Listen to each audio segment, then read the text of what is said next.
I'm Vanita Dillon. I serve here as the Director for New Students and Family Programs. Welcome to today's session of our family orientation. The topic today is building community, how we do that for your students. I'm grateful to the panelists today who will introduce themselves in just a few minutes. Before we get started, I will request everyone to stay muted during the presentation by our panelists. We will open up the last few minutes for any of you who are unable to type up your questions or share your thoughts via chat so that you can unmute and talk to us if you're driving or have not been able to share your thoughts with us. But for now, that's what we're going to get started because we've wasted about 9 minutes trying to get this sorted out. At the end, after the presentation, I will review the move-in day with you, which is something I do at the top of the program, but we'll do it at the end today. With that, I welcome our panelists, thank all the families for being here to attend this session. I will popcorn to the first panelist, Megan Nance, who can then take it to the rest of the people who've joined us today to talk about building community on campus. Megan. Mhm. Good evening, everyone. My name is Megan Nance. I use she, her, hers pronouns, and I'm the Director of Inclusion Initiatives here at our Cal Poly Maritime Academy. And I will go ahead and pass it on to Dr. Carol.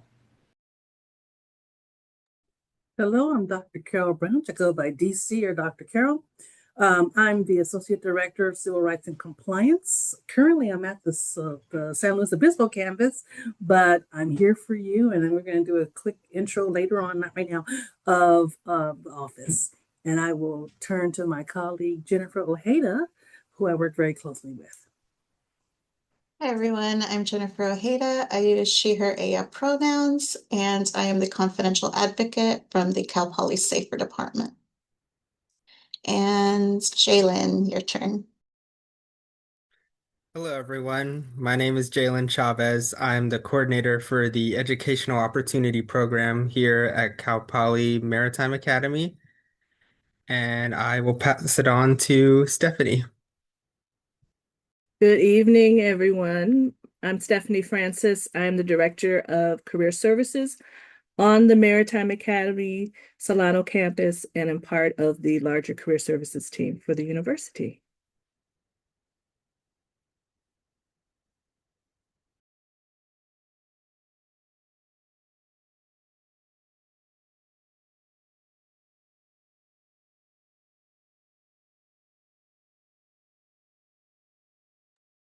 Sorry about that. I'm also fielding calls from families who are trying to hop on the call.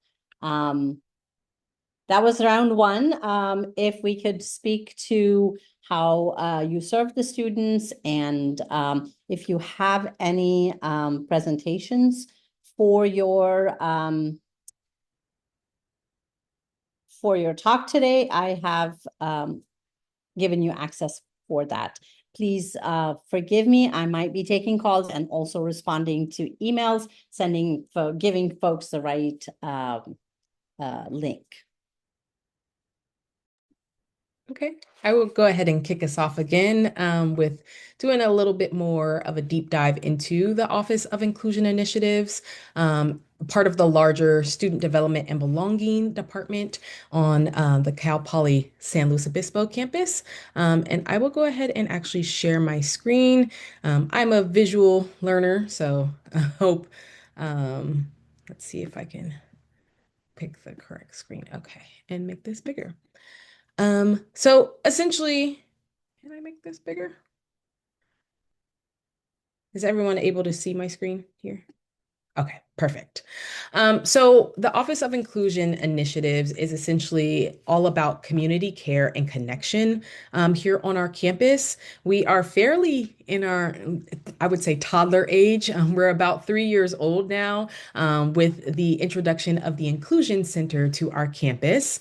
And that's where our physical space is. So we lead campus-wide efforts to foster equity, access, and a healthy culture of belonging for all of our students, faculty, as well as staff.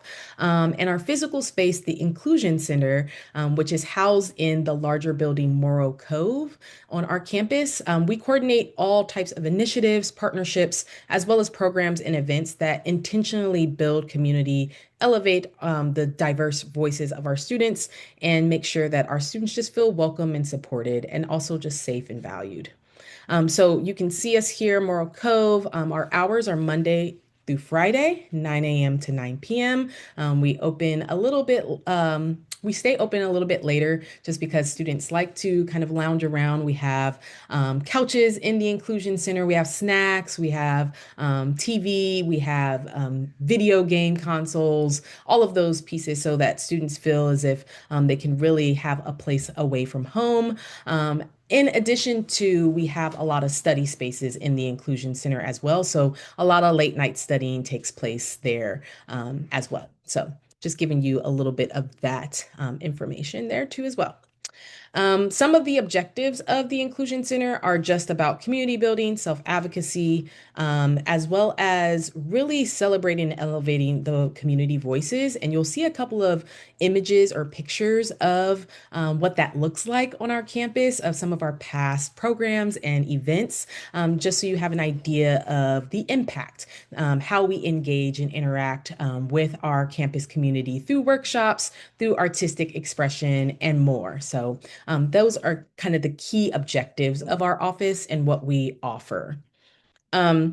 To tie into some of the folks also that are here on the call, the ways in which we serve our community through the Inclusion Center is through our Educational Opportunity Program. You'll hear from Jalen a little bit more about that program, but it's also housed in the Inclusion Center.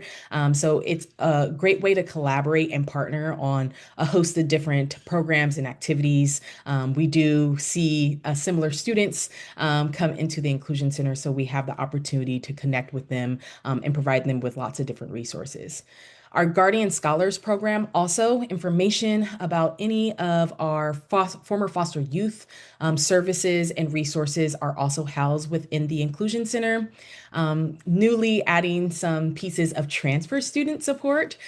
So we will be hosting some of the resources and discussing a little bit more in detail the services that we are able to provide our transfer students for the incoming class. And we're really excited about that. And so we'll be able to share more details about that as we get closer to orientation.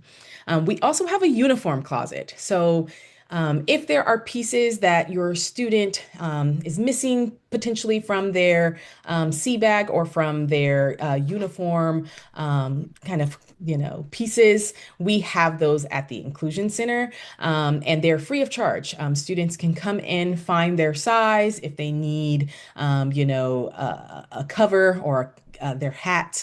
You can find those there. You can also find shirts, and we have a wide variety. So if students, lose something and or, sizes change, they can feel free to come by the Inclusion Center to pick those up. In addition to the uniform, we also partner with another department here, Career Services, to offer a professional attire closet as well. So when our career fair comes around every fall and spring, we are well equipped to support students who, might need a tie for, that interview, or they're looking to have some more professional wardrobe pieces so that they're able to kind of feel confident when they walk into the career fair. We also serve with a food pantry. We partner with Basic Needs, our Office of Basic Needs, to provide different snacks and food for students. All they have to do is sign in and they can take whatever they need. And then, of course, we do cultural programming. We do education and awareness. So we do professional development and training. And we also house our identity-based student clubs and organizations within the Inclusion Center and just our office in general. So that's just some of the services that we provide and ways that we partner with different campus stakeholders to make sure that we are providing that holistic experience for the entire student body. And so I just also kind of wanted to share a couple of images of some of the things that we've done over the past couple of years. As I mentioned, we're at our toddler age, so we try to make sure that we are hitting all of the nails on the head when it comes to that professional development, where I offer different trainings and workshops across campus to our student leaders. We also host things for staff and faculty, whether that is a cook-off or a bake-off, or we're just even doing door decorations for the holiday season. We try to make sure that everyone feels that they can participate and have a good time. That is ultimately the goal when it comes to putting on our programs and making sure we're building that community. We also have connection to the larger, I would say, Vallejo as well as Solano County. We are also connected to Cal Poly San Luis Obispo now, so that's another connection that we've just added to our web. But we try to find ways to really bring in the richness in the different communities that exist within Vallejo as well as Solano. As you can see here, some images of our Filipino American community for Filipino History Month, as well as the Lunar New Year celebrations that we host, just different events and programs that really showcase and educate our campus community about what, is already in Vallejo as well as on our campus. And then last but not least, our signature programs. So upcoming, even in this fall, we will have the return of our Pride in Maritime Symposium. So that's where we highlight our queer maritime industry professionals and partners and their experience at sea as well as ashore. So we always look forward to having different speakers and professionals and other academy students coming from across the nation to join us in those discussions. We also host an annual community day, which will also be hosted this fall, which will be coming up right before our family weekend. So hopefully some of our families and supporters will be able to join us for Community Day, a little piece of it. And it's just a large campus-wide party, ultimately, really showcasing just the amazing interest, talents, and skill sets of our campus community and beyond. So it's just a really great kind of showcase of that.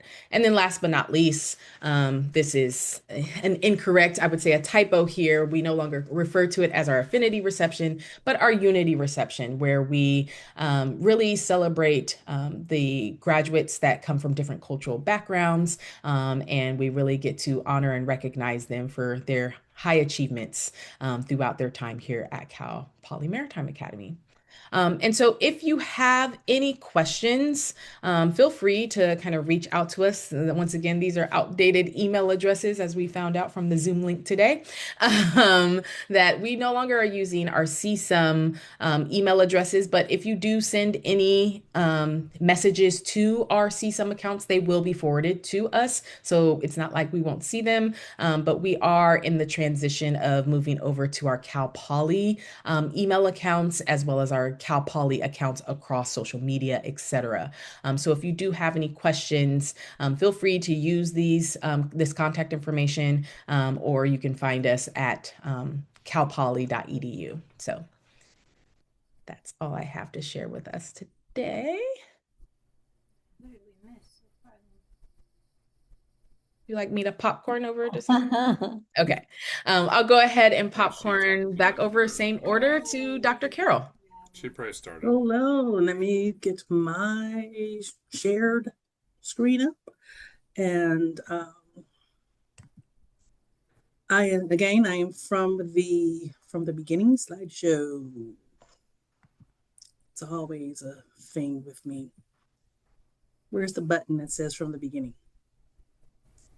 Oh my goodness. Hopefully it'll work. Let's see. That's the one you have to click to show a slideshow. Otherwise, it shows all. Yeah, I can't see the entire screen because I'm only see a little bit of the screen. I'm trying to hope for the best. All right, slideshow. Bam. From the beginning. There you go. Let's start this one again. All right.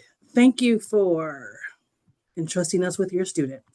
Again, I know everyone's like, thank you for putting the Civil Rights Compliance Title IX DHR officer on screen, but I like to say that we want to show you that we're here to support your student.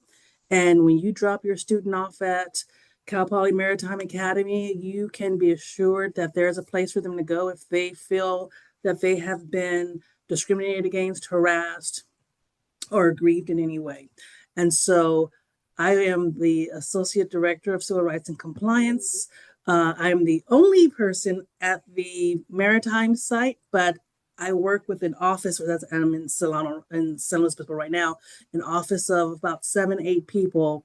And we're working really hard to make sure that we're providing your students with a process that, while it's not perfect, it is as efficient as we can make it.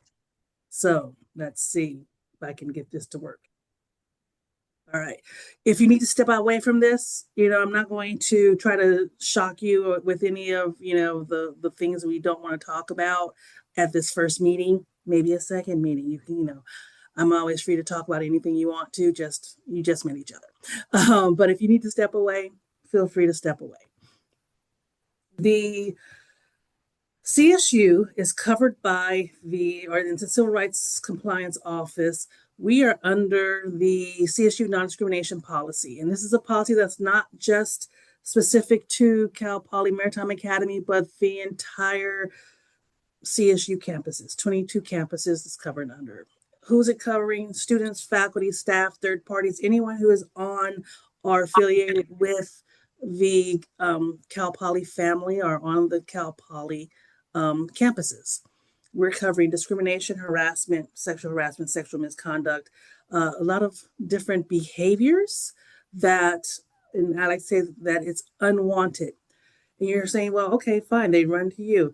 Students will come to you first because, hey, the lady with the cardigans, they don't know her yet, but they know you because you talk to them once a day, every other day, once a week, whatever that may be. And so I want to make sure you are aware of the office and what we can provide for your student so that you can give them the best advice as to this is someone you can turn to. Title IX.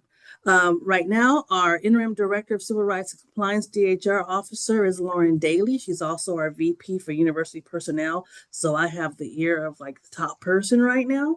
And I'm your Associate Director. This is information we give you and your student, but we talk about, Title IX and sexual misconduct. Sexual misconduct or sexual harassment is discrimination based on sex. And we are looking at any type of behavior that is based on a protected status, whether that is your gender, your sexual identity, your ethnic background, your national origin, whether you're a veteran, medical condition, anything of that nature. And while in order for it to give rise to it being applicable to the non-discrimination policy, it has to be sufficiently severe, persistent, or pervasive that it affects your ability to partake in your educational opportunity or creates a hostile, abusive environment. And so that's when your student's going to call you and it's like, Dad, let me tell you what's going on. And you're going to say, what's going on? And they're going to like, the teacher hates me. They're discriminating against me. And you're going to say, what's going on? Tell me more. And they're going to be like, I haven't been to class in 2 months and they failed me. You're going to be like, okay, that's not a DHR or Title IX issue. But if they say, they're treating me differently because of some protected status, then you can say, have you spoken with Dr. Carol? If you haven't, feel free to go to her office. She can assist you. Okay. I won't go into the affirmative consent right now, but do know some of your students may, in the course of their years at Cal Poly Maritime Academy, may partake in sexual relations.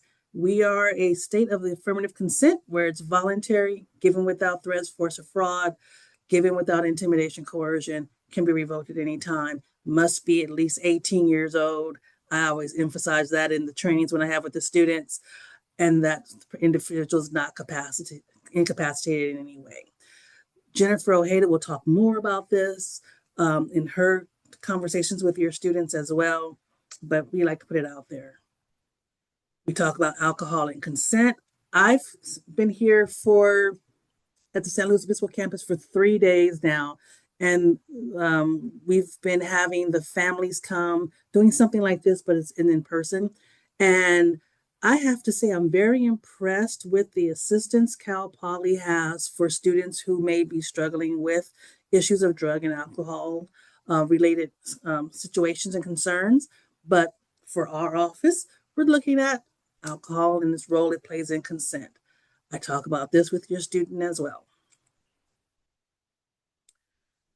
So when you're done, your student's gonna, and again, we talk about the things of how students can give consent, take away consent.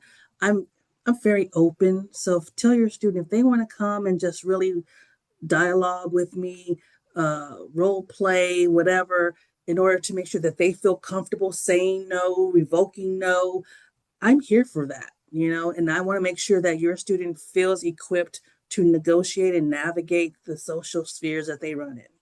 But with that being said, your student's going to come to you and maybe they're going to have questions. Feel free to answer the questions as appropriate. I can't tell you what to say or not say to your student, but you know your student. You know them better than I do. And so feel free to have conversations with them. We prohibit all faculty and staff members from having relations with students. I also emphasize this, faculty, staff, and students. There's a power dynamic that can never go away. And so I like to talk about stalking and really kind of give you the idea of what it is, because it's been overused. Your Facebook stalking me, social media stalking me. I've seen you twice today. You must be stalking me. And I want to make sure people understand that stalking is a course of conduct directed to a specific person that would cause a reasonable person to fear for their safety or the safety of others, or others' safety, that causes them substantial emotional distress. 2 or more acts, whether it is someone is directly or indirectly surveilling them, going through their trash, trying to get in their apartment, standing outside their classroom. And when they come to you, feel free, say, what's going on? Tell me more so that I can get a sense. And if your spider sense start tingling, their spider senses are tingling, come let me know so that we can address the issue. Again, it's a much more picturesque thing, but here are some more issues that can happen with stalking. What tends to happen is people downplay it until it escalates to the point where they're like, oh, this is a real thing.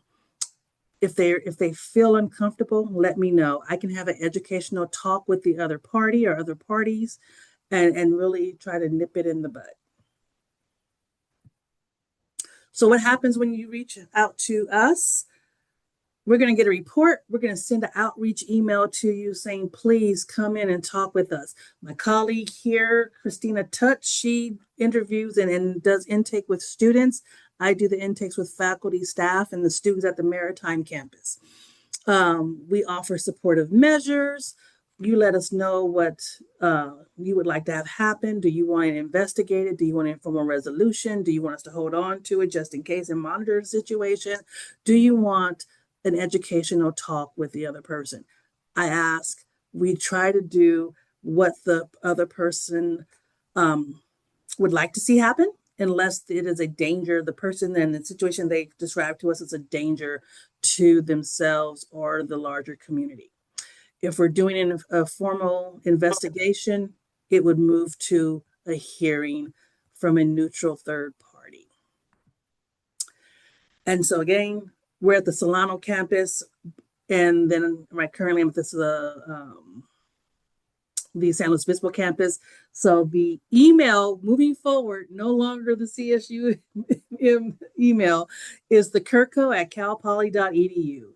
Feel free to email the office. They will get you in contact with someone who can assist you. And again, we're here for you. We're here for your students. And if you have questions, call me. Thank you so much. And I'm popcorning over to Jennifer. Thank you, Dr. Carol. All right.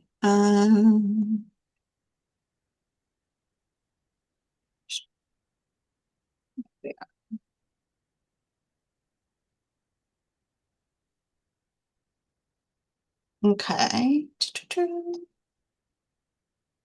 All right. Hi. So again, to those who may have missed my introduction, I'm Jennifer Ojeda, she, her, ega pronouns. I am the confidential advocate from the Cal Poly Safer Department.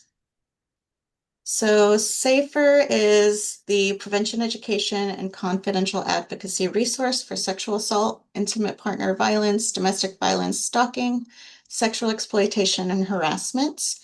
We strive to be survivor-centered, trauma-informed, inclusive, accessible, and student-driven.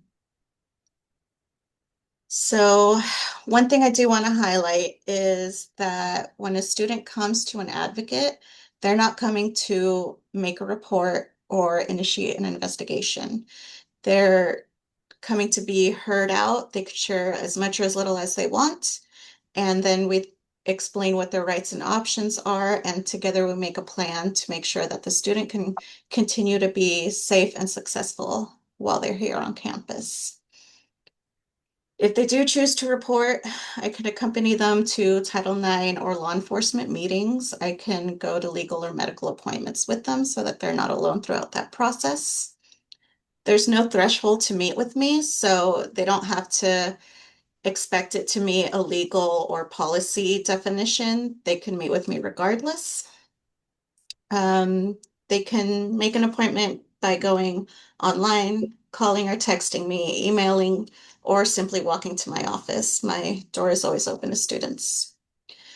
For those 24/7 emergencies that happen off hours or on the weekends, there's the 866 number down below. That's the crisis line provided by SafeQuest Solano.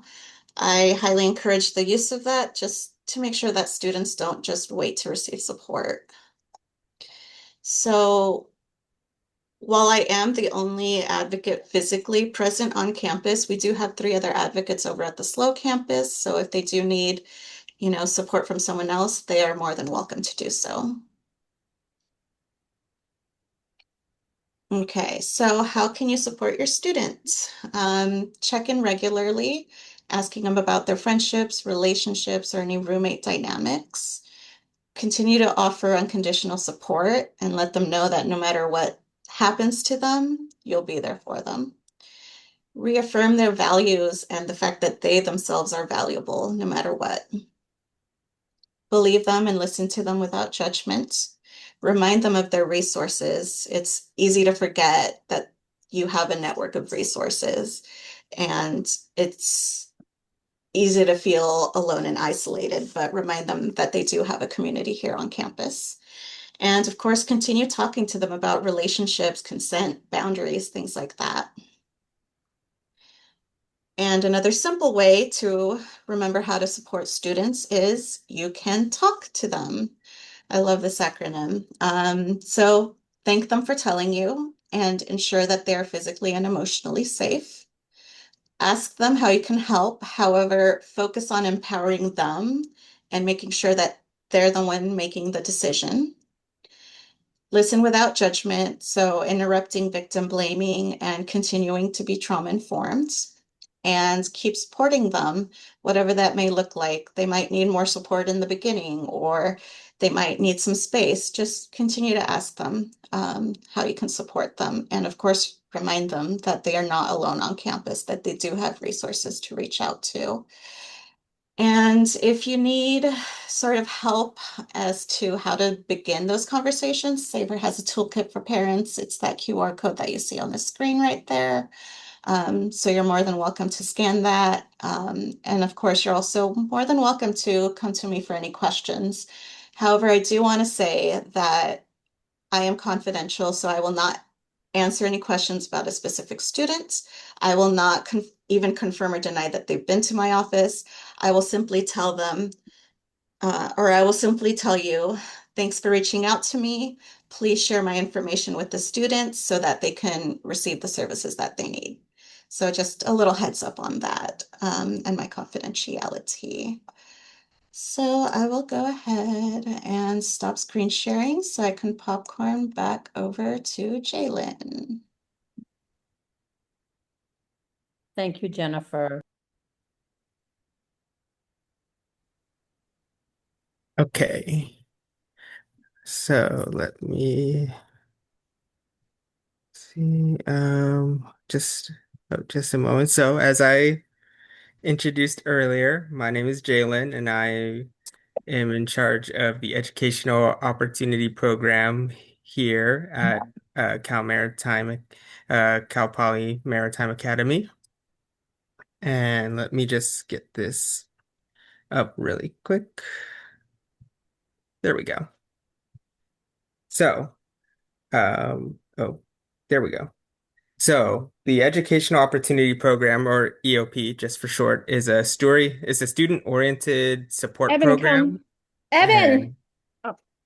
And our mission is to empower students from low income and academically disadvantaged backgrounds to help achieve their academic and personal goals during their university experience by providing resources, advising community, and other methods of support to ensure that they don't just succeed here at Cal Poly Maritime, but also thrive here.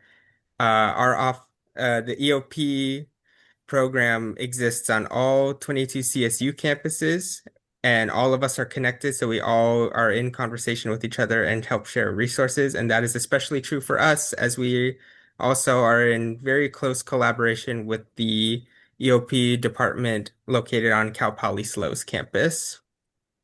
So our goals are for first and foremost, is academic success for our students. We want to ensure that your students have everything that they need to succeed here on this campus.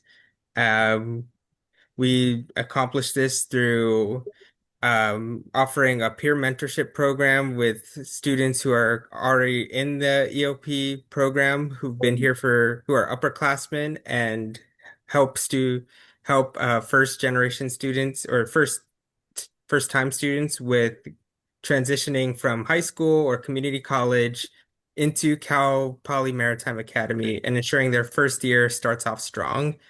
We also offer individual advising and academic support through collaboration with our tutoring services as well. Personal development, EOP also offers various workshops and events that are meant to both build up their practical skills as well as build up and increase their social and networking skills to help them build up the necessary skill set to succeed not only as students and leaders here on this campus, but future leaders in their respective careers and industries once they graduate from campus. Next, strengthen community. We help develop a sense of belonging. EOP is a very tight-knit group, and we pride ourselves in coming together as a family that supports one another, encourages one another, and encourages our students to come together to not to lift each other up if they're struggling in classes, or to bring them to resources that we have at our office. And lastly, access and advocacy. We attempt to alleviate barriers to matriculation, retention, and academic success. So we want to make sure that there's no roadblocks on your students' pathway to success here. If they need any support, if they don't know which way to turn or what resources to take advantage of on our campus, our office is open to them to help discuss the various resources and departments on our campus that will are relevant to what your student needs at any given moment. So materials we provide are monetary. So that includes the EOP grant as well as other resources like bookstore credit to help students with affording not only being on campus, but also all the necessary school supplies needed to succeed. We also have a free school supply locker located next to our office, which, as Megan explained earlier, is in the Inclusion Center. And this school supply closet is free to all students who are in EOP, as well as a rental library that provides textbooks, electronic devices, and other materials that students will regularly use during their classes. As mentioned, we have academic workshops that build practical skills like study skills, knowing their learning styles, how to write their resume. And also we have one-on-one advising. So I offer advising services to the students to meet with them on a regular basis to check in to see how they're doing with their classes, but also how they're doing personally as they begin their first year here on campus, which leads into community. So we hold regular social events throughout each semester to help students unwind from classes, take a break, take a step back, and focus on building relationships with their peers and building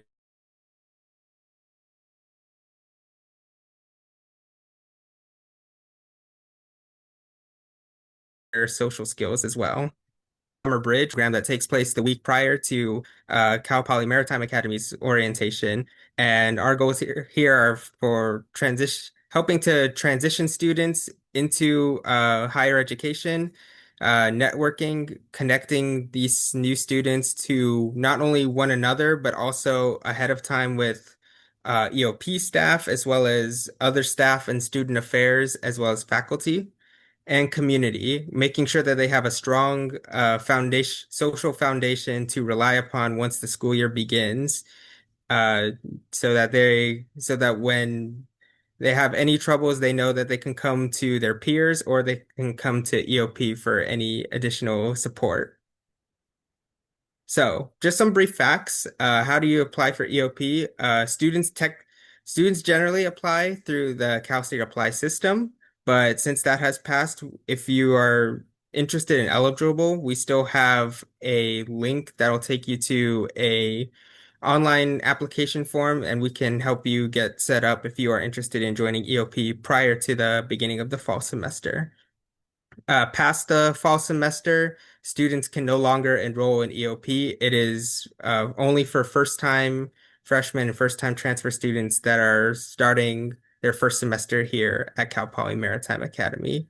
And these are a list of eligibility requirements for students to meet to be eligible into joining EOP.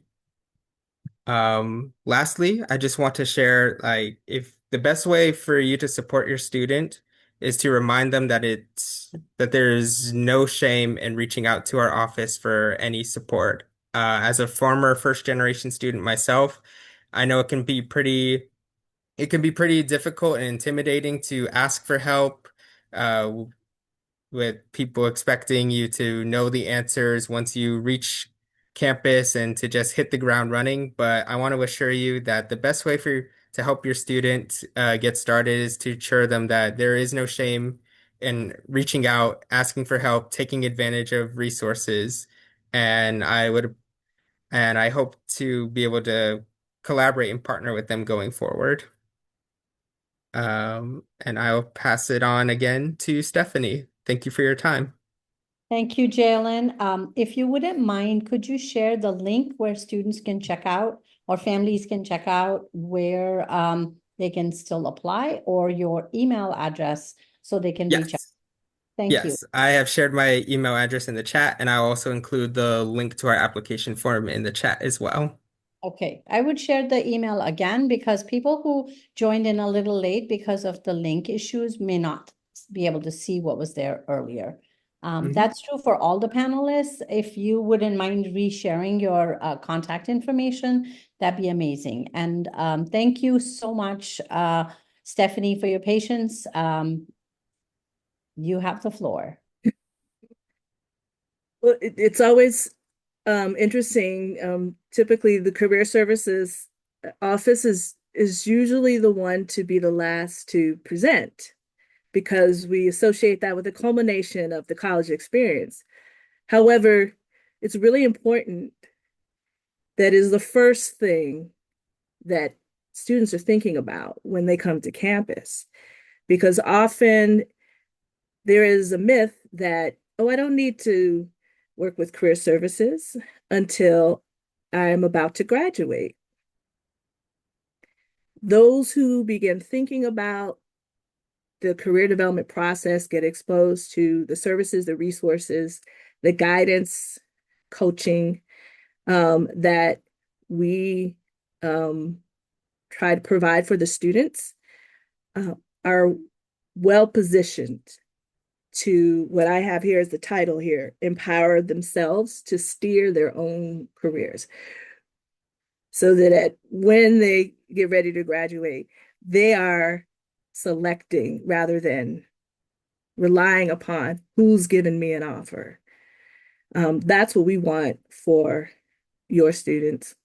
And I know I want that for my son. I am riding this ship with you because I have a student in college right now too.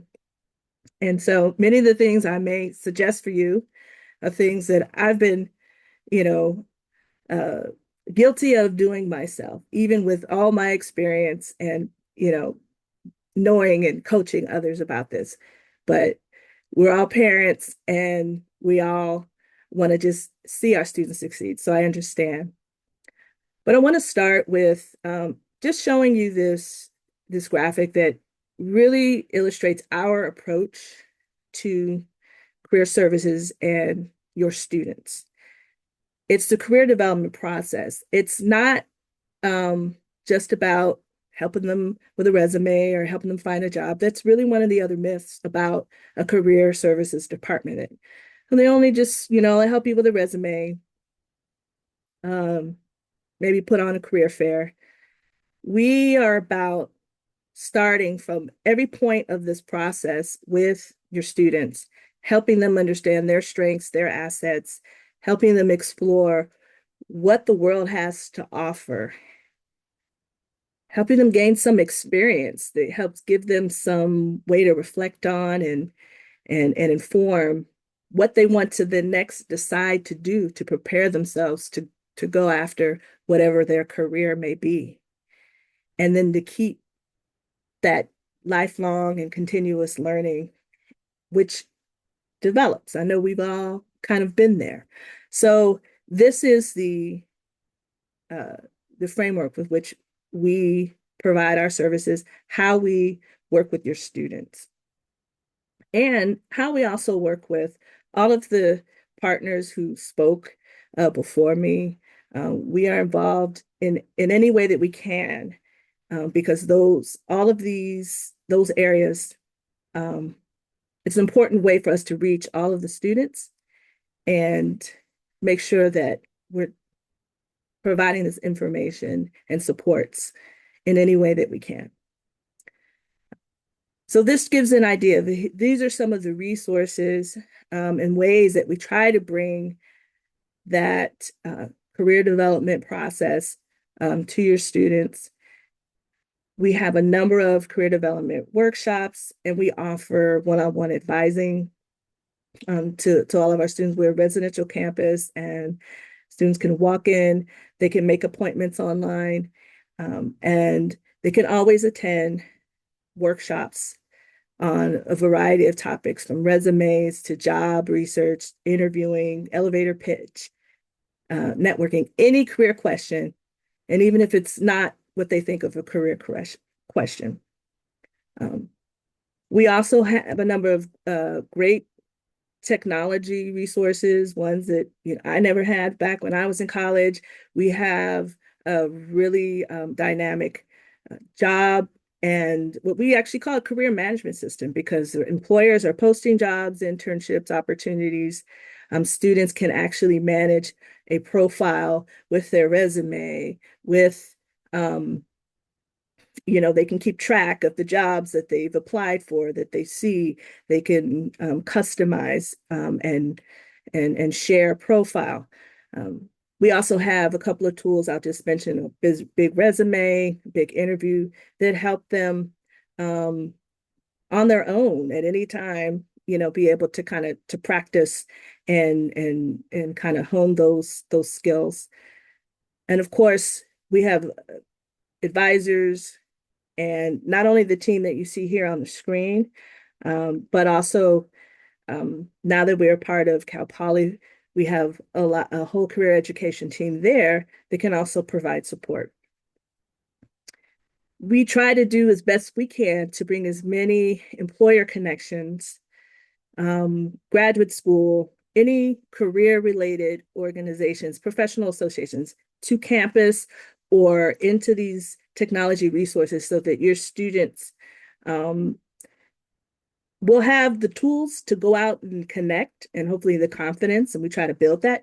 But we try to bring as many to campus as possible so that we can give them that opportunity right here, right where they're going to school.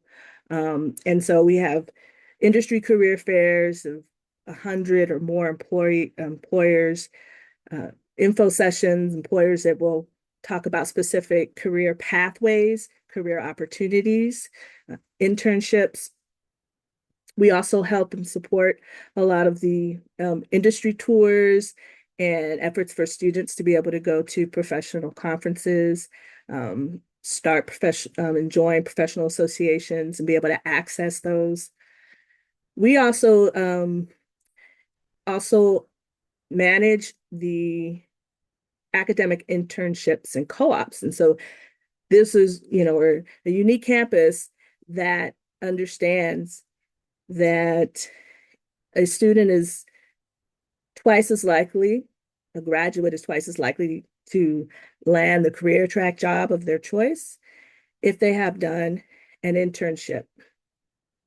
And so those are embedded into the curriculum, and we help students identify, obtain, get prepared for those internships. We have partners, try to help develop partners who will always offer an internship for a Cal Poly Maritime student. And we manage and work with faculty on that process. And then we also, another great important part of our community are alumni. And some of the professionals, and some of you may be here in the room, may be willing to have some professional experience that you want to share with our students. We try to, work with our partners to bring more alumni to campus, to have mentoring events like the one you see pictured here, as well as when a student is wondering about a career pathway. We often will have an alum that's already within our database that we can connect them with, or we can connect them with now a new service that they're going to be able to access is Cal Poly Connections, which is a large database of alumni who have said, I'm happy to speak with students, and students will actually be able to search and find someone that might be able to give them some advice. So where can we find some of this information? So in addition to the our maritime kind of career service, university page, we have a maritime site on the career services page of Cal Poly university page. So what's great, and I'm going to put this in the chat, of course, but students will be able to go to our page and find specific information that is targeted to them about the career services that are on our campus available to them, as well as about the services that they can access from the entire career services division. And this is a public link. You can yourself search it and see all of the different resources and tools that are here, and the kind of resumes and career pathways that are in the maritime industry were being integrated with many of these resources here. So this is something that you can explore. So what's another way that you can help? And I like acronyms too, like Jennifer. So one of the first things is to really listen to your students. If you don't hear anything, then, ask maybe something. But I know as parents, we often want to, if we have a certain opinion or we had experience already, we've gone to college, we want to tell them everything. What we want to do is, I guess this is trying to be, here we go.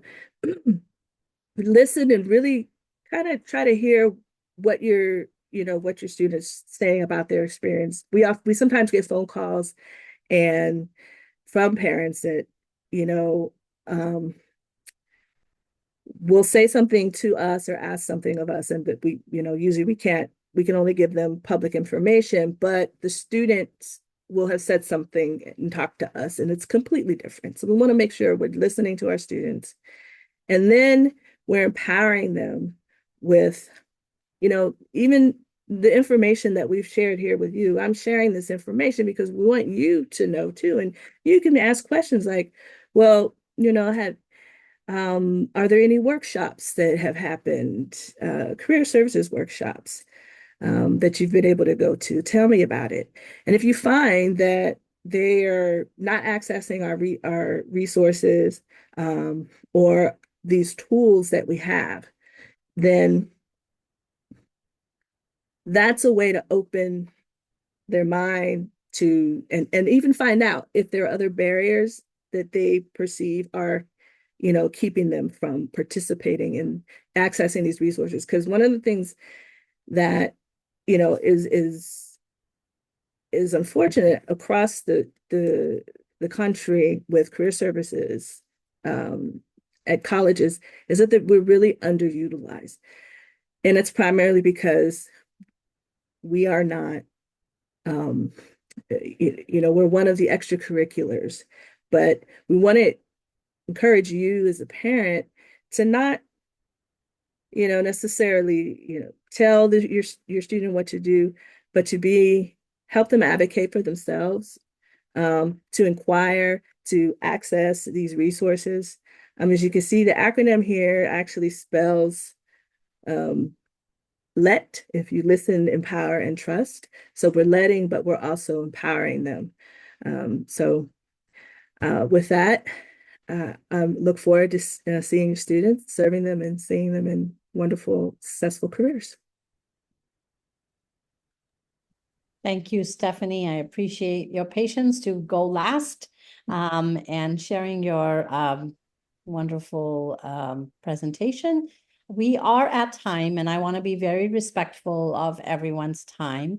I'd like to thank the panelists once again for taking the time from their evening away from their precious families to be here. Thank you. I will stay behind and answer any questions that folks might have, whether it's related to some of the topics that were covered or unrelated. Happy to stay. A warm round of applause for the panelists and for the families for sticking it through the technical faux pas this morning or this session, and for being here. Again, please hop off if you must. Panelists, definitely see you around, and I'll stay behind for any questions. Stephanie, you have something? No, just fine. Okay. All right. Yes, it will be the same Zoom link from here on. So please hold on to it. It's already replaced on the webpage. It's been shared on social media, and you have it now as well. So, all right. I will be reading questions and taking any more. If someone wants to unmute and ask, that'll work right now too. What are the resources for transfer students to build community? So very transparent here. We do not have a transfer student center or any space like that, but we're trying to build it out. Megan and I are working closely with the transfer center and the staff at the SLO campus, and we will definitely have a time likely on Saturday, the 22nd, in the afternoon, where staff from SLO will be here, Megan and I will be here, and we'll bring the transfer community together so that we can share with them what's available remotely through the SLO campus and how we can participate together in building out a program that can support them. So if Megan's program is a toddler, this is a newborn. It's an infant, but she and I are fully committed to finding support, creating opportunities for transfer students to come together and feel supported. So we are just hang with us, and we'll do the best we can with the new resources that are being funneled into the campus. The moving list is still not available. That is true. I have the list. If you will email me, Fabio, I will share it with you. I have sent the information to the SLO campus webmasters. They're reviewing it, and they will place them either in the housing/residential life web pages, or perhaps the orientation page. I have not received a clear answer on where it will reside, but I'm working on it, and we'll have that information available to everyone as soon as possible. However, in the meantime, if you want to send me an email, I have the document which has all the information, and I'll just reply with that attachment. So long answer to a quick question. Anyone else? Is there anyone in the group who is here for the first time? Please let me know. I'm happy to go over the move-in day scenario, how it's going to work, what time you're going to come, how the day is going to go. Usually I do that every session at the start, take a few minutes to do it. But again, due to the faux pas, we didn't have time. No new no new families. My first time. Okay, Karen. So on the 17th, which is a Monday, you will have received an email, not you, your student will have received an email early August that says that a time slot for their move-in, the residential hall that they will be staying in, who their roommate is, and what their core assignment is, if they're part of the core. If they're not part of the core, that information clearly is not there. They'll receive all of that in one email from our housing staff, and that's when you will arrive on campus. So I'm going to take an early morning time. So if it's 7 o'clock, you will move in at 7 o'clock, just a few minutes before 7, arrive into parking lot O. That's the first lot, so you won't be lost. You'll see that's the first lot. As you come onto campus, there will be police presence and traffic will be directed. So you'll park into that lot. If you're coming in later, you might not park in O. You might be directed to park somewhere else. But you'll park at the time of your check-in. You'll come into the physical education and aquatic center. We call it PIAC. You'll come into that building.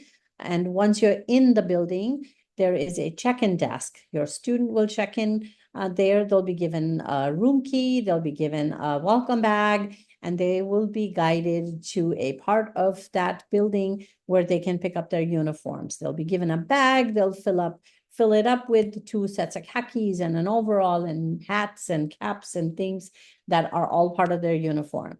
While they're doing that, we'll invite the families to go into a separate space that has a fair of sorts. You'll meet in person some of the people that you are talking to at these sessions, and you will make that personal connection. Some people will be there who are not part of this orientation, this virtual orientation. So you get to meet a bunch of folks who are here to serve your student, meet their needs to the best of our ability.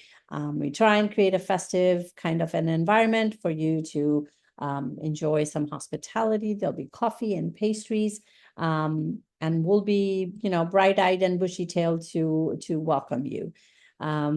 Once that is done, we expect about 30 minutes for you to do all of this at PIAC. You'll go back to your car, wherever it was parked, and put your new belongings in there and drive up to your residence hall. So if you're going to upper res, you'll see signage to upper res. You might go to McAllister, you'll see signs for McAllister. You'll go up there and a bunch of students will be there to help.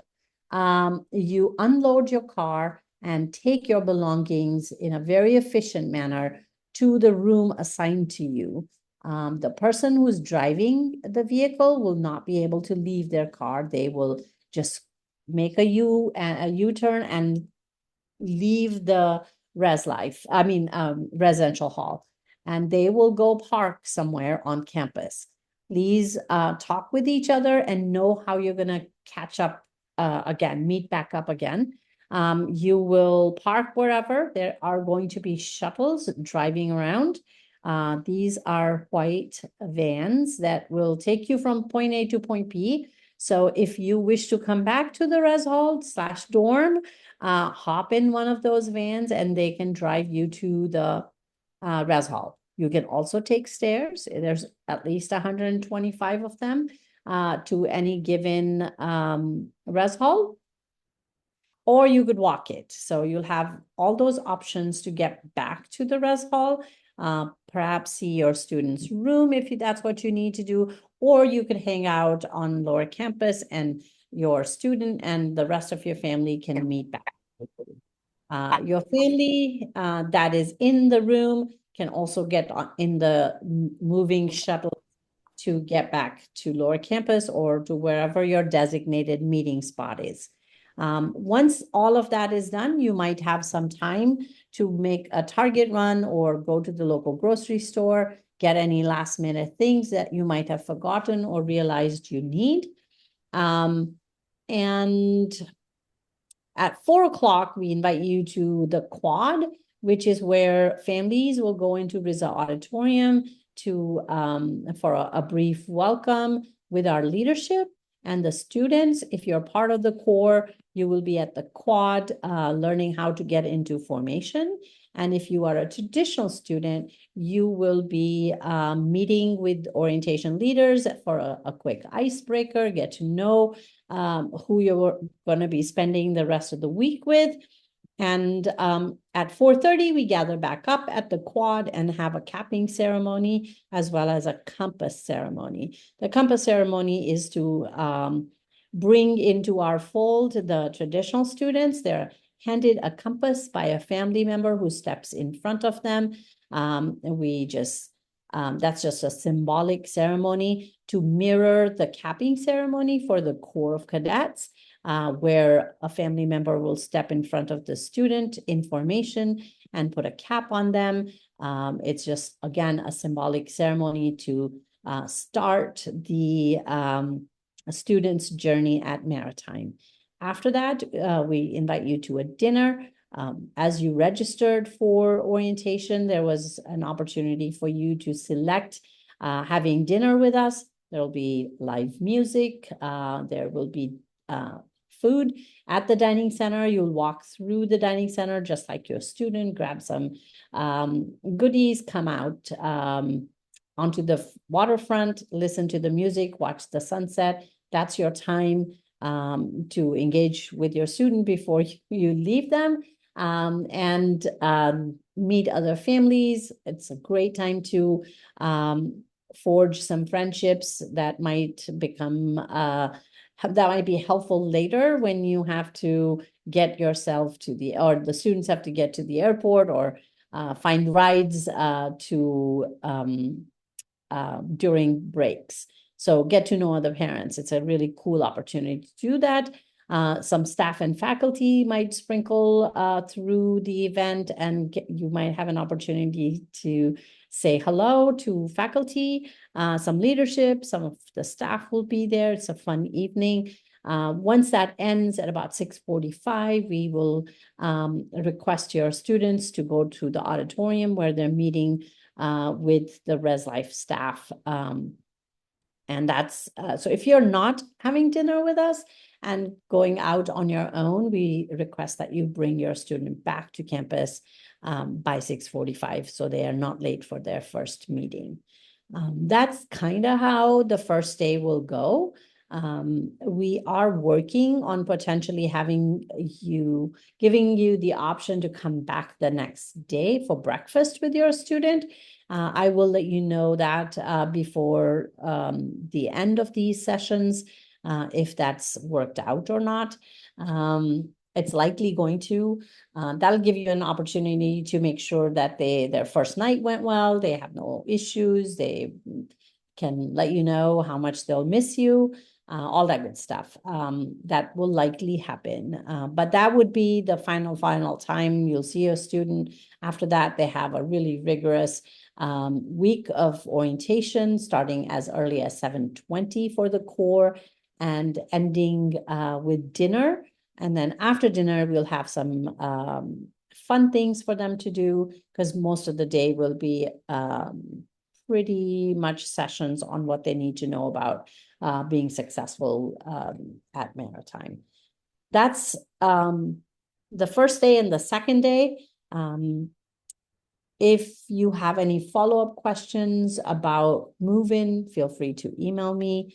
You will hear about all the things I iterated before, the Res Life, the Res Hall, the students' move-in time, the students' roommate information, and their core assignment. All will come to you early August. Can we help the student to move his stuff in the room? Absolutely. You will be with them. The students I spoke about who are going to help you are just there to carry stuff with you. They won't, by no means are they setting up your student. That's still something you will be doing. It'll be great for you to be in the room and get your student set up. No worries. What is the policy on students bringing their cars? You will need a semester permit. That was our session yesterday, on Tuesday. There is an approval process. We have altogether 100 extra permits for the incoming class. It's on first come, first served basis. They get approved. You have to write an email to parking@csum.edu, I believe, and get your student approved. Once they're approved, they will be given a permit, which is $90 for each semester. Since you were not here on Tuesday, go ahead and email me, vdillon at vdill02@calpoly.edu. I put my email in the chat earlier. And I will forward it to parking. Or you can find their information in last session's recording. But if you email me, I got you covered. After students pick up uniforms initially on Monday, and have a chance to try them on, how will they purchase more pieces? The bookstore will be open throughout the first week. I would hold off on buying more pieces until they've lived in the 2 sets that they get the first couple of weeks. They need to do laundry and get it squared away. They'll have 2 sets of khakis. They have 2 coveralls. They should be fine. They shouldn't really need more, but if you wish to buy more, the bookstore. I did mean to mention, which I didn't on Tuesday, but I'll do it in the following sessions, that once you get to your room, if your student is in the core, we will need them to get changed into the PT gear, which is in their bag. It's a green pair of shorts and a grayish t-shirt. So they need to change into that and come down for their formation. If your student is not in the core, they can be in civies like they were when they first got to campus. Karen, I did mention that we do not have a particular center for transfers, but we're trying to pull something together. I spoke quite a bit earlier, and if you wouldn't mind going back to the recording to get the details for that.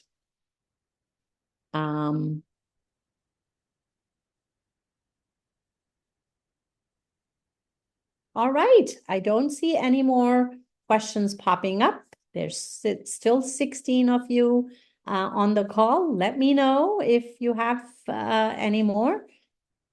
Otherwise, we'll meet up again on the 14th, which is a Tuesday at 5:30. If you're not typing for any reason and wish to unmute to chat, please feel free to do that.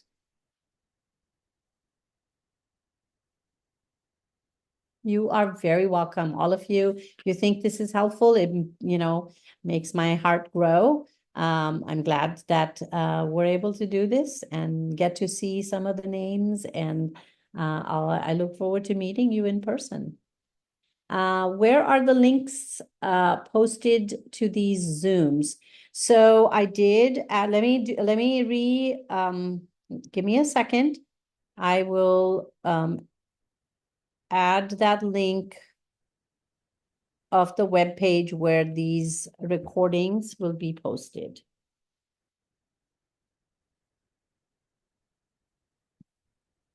So once I receive the recordings from Zoom, I forward them to the webmasters at Cal Poly SLO, and they will post them. So allow 2 to 3 days for the postings. And when they're ready to post, they will be found at this webpage. So probably tomorrow is when the last one will go up. And this one might be Monday, today's.